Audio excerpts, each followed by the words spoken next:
મારું નામ અશ્વિનભાઈ સવજીભાઈ માંગુકિયા, ગામ દળવા રાંદલના.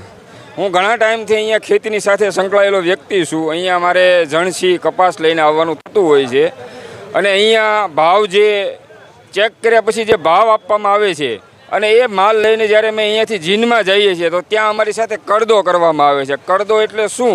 એટલે કે કપામાં તમારું હવા છે, કપામાં તમારો માપ નથી બરોબર, તમારો ઉતારો બરોબર નથી, આ નામે ખેડૂતોને છેતરવામાં આવે છે અને 80થી 100 રૂપિયા કે 50 રૂપિયા કે 120 રૂપિયા જેવો ભાવ પાછો મારે છે અને એ ભાવ બંધ થવો જોઈએ, પાછો મારવાનો એવી અમારી માંગ છે. અને અમે અહીંયાથી માલ 5 કિલોમીટર, 4 કિલોમીટર, 3 કિલોમીટર, 10 કિલોમીટર સુધી જીન બધાના આઘા છે, તો અહીંયાથી ઉતારવા પણ અમારે જવો પડે. અમારી માંગ એ છે કે એ માલ તમારે અહીંયાથી લઈ જવાનો હોય. અમે અહીંયા તમને આપ્યો, તમે અમારા માલના કિંમત કરી અમને પૈસા આપ્યા એટલે અમે અહીંયાથી છૂટા. માંગ પૂરી ન થાય ત્યાં સુધી અમે રાજુભાઈ કરપડા જેવા આગેવાનોની સાથે અમે ખેડૂતો આ મુદ્દા ઉપર લડતા રહીશું. અને મારું નામ લાભુભાઈ મોહનભાઈ તરઘરા.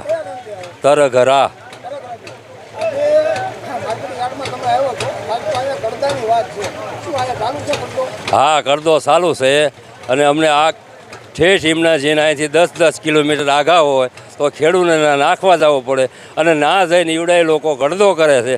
હવે કડદો કેવો કરે છે? 100 રૂપિયા, 80 રૂપિયા પાછા મારે છે. તો આનું કંઈક નિવારણ કંઈક કરવું પડે.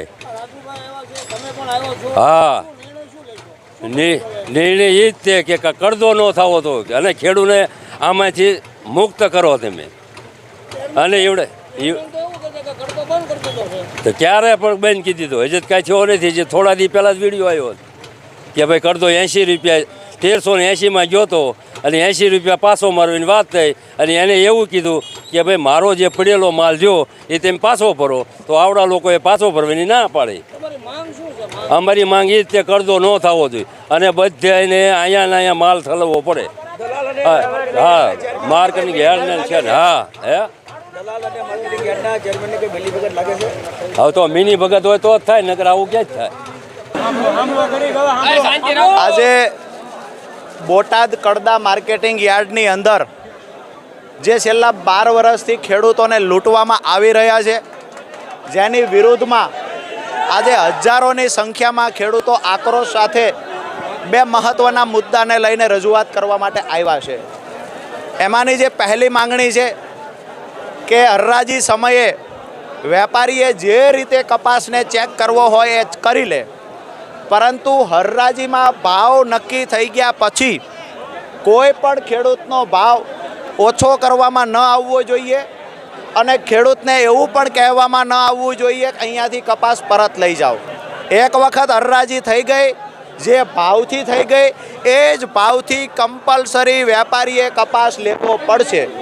બીજી જે માંગણી છે અમારી કે બોટાદ માર્કેટિંગ યાર્ડની અંદર ખેડૂતની હરાજી થઈ ગયા પછી ખેડૂતને કહેવામાં આવે વેપારી દ્વારા કે અમારું જીન અહીંથી 10 કિલોમીટર દૂર છે, ત્યાં તમે કપાસ નાખી આવો. ખેડૂત આજ પછી માર્કેટિંગ યાર્ડના દરવાજા બહાર કપાસ નાખવા નહીં જાય. આ બંને માંગણીઓ સાથે અમે રજૂઆત કરવા આવ્યા હતા.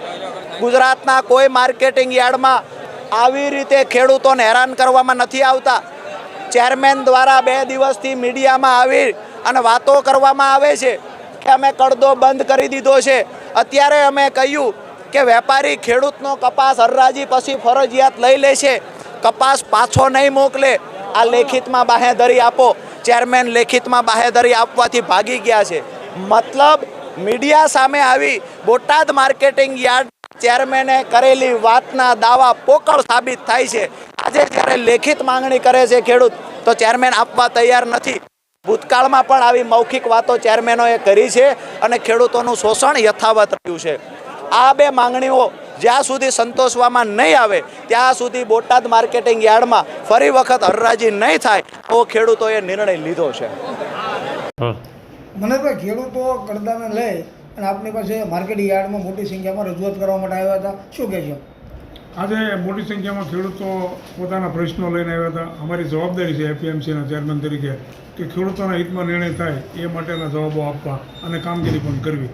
જે અનુસંધાને છેલ્લા 5-6 દિવસથી વિડીયો મારફતે જે વાત થઈ રહી હતી એ અનુસંધાને અમે કડક શબ્દોમાં વેપારીઓ કમિશન એજન્ટોને પણ સૂચના આપી છે કે જે રીતે માલ જોઈને લ્યો એ માલની અંદર કડદો થવો ન જોઈએ અને કડદાને કોઈ અવકાશ નથી અને કડદો કરશો તો ચલાવી લઈશું નહીં. લાયસન્સો રદ કરવા સુધીની પણ કાર્યવાહી કરવાની પણ મેં અધિકારીઓને સૂચના આપી દીધી છે.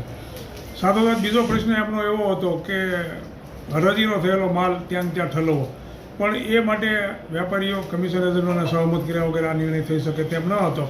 જેથી કરી અને આગામી દિવસોમાં મિટિંગ બોલાવી અને શક્ય હશે તો એ પણ નિર્ણય કરશું. પરંતુ અમારું બોટાદ એપીએમસી યાર્ડ એટલું બધું કપાસની આવક થતી હોય જેને કારણે રોજ 60,000 થી 65,000 મણ હાલ કપાસ આવતો હોય તો ત્યાં ઠલવી અને આગળ મોકલવાનો થાય તો હરાજીમાં વિક્ષેપ પડે અને ખેડૂતોને પણ નુકસાન થાય. દિવાળીનો સમય છે, જેથી આ અંગે કોઈ નિર્ણય આજના દિવસે થઈ શક્યો નથી. પરંતુ આગામી દિવસોમાં જો જરૂર જણાશે તો બધા સાથે બેઠક કરીને સહમત થશે અને ખેડૂતોનો હિતમાં નિર્ણય લેવા છે તો અમે લેવા માટેના પ્રયત્ન કરીશું. મનોજભાઈ, અમુક ખેડૂતોમાં અને અમુક રાજકીય આગેવાનોએ પણ તમારી આ યાર્ડને લઈને આક્ષેપો કર્યા છે. આક્ષેપોને તમે કેવા ગણો છો? જે લોકો રાજકારણ જ કરવા માગે છે, ખેડૂતનું જેના દિલમાં હિત નથી, માત્ર ને માત્ર આવી દેખાડાઓ કરવા સિવાય જેનું કામ નથી.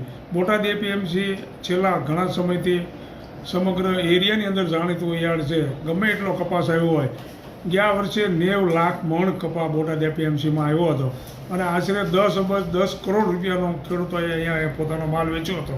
એવા પ્રકારનું મોટું યાર્ડ છે. બીજી જણસીઓ પણ ઘણી બધી આવે છે, પરંતુ આક્ષેપ કરવાવાળાને આક્ષેપ કરવો છે. કારણ કે જે જિલ્લામાંથી જે લોકો અહીંયા પ્રદર્શન માટે આજે આવેલા હતા એ લોકોની જિલ્લાની અંદર 3-4 માર્કેટિંગ યાર્ડ છે, પણ ત્યાંના ખેડૂતો પણ હજારોની સંખ્યામાં બોટાદ એપીએમસીમાં અહીંયા માલ વેચવા આવે છે. ક્યારેક આવા બધા વાહનો એટલા બધા આવતા હોય તો આવો બનાવ બનતો હોય એની અમે ગંભીરતાથી નોંધ લીધી છે. આગામી દિવસોમાં આવી કોઈ ઘટના ન બને એ માટેના અમારા પ્રયત્નો રહેશે.